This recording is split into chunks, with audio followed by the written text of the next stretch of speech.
AI is now so pervasive that anyone has the access to it, to utilize it, to be persuasive, are we in a huge boatload of trouble? And are there solutions now that the cat's out of the bag? So this comment is in response to a video about data storytelling and the worry that as critical thinking skills are on the decline and AI is on the rise, what's going to happen when the data is presented to us in a story that is engaging our emotions and, potentially motivated by nefarious end goals. I'm not saying that AI does that, but I'm saying that whenever someone's engaging in persuasion, that's a necessary thing.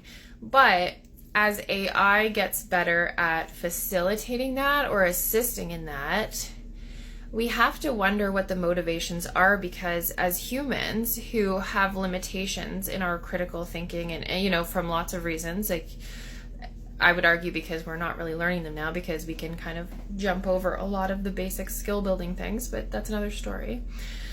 But as our critical thinking is on the decline and our reliance on tools like AI increases, then it's going to be very difficult for people, especially like the average person, to discern what is actual data and what is stories about data. And we've already acknowledged that data in itself will have bias, right? Like this illusion of objectivity is not something we can overcome, but we can do our very best.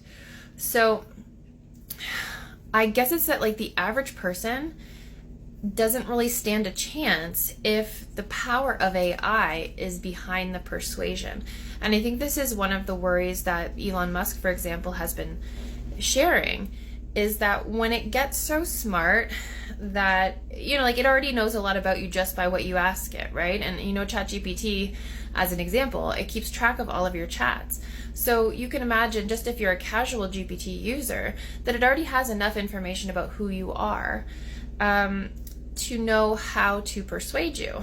And this was one of the accusations that Meta had, around elections, for example, right? Presenting personal targeted ads to people to persuade them to vote a certain way.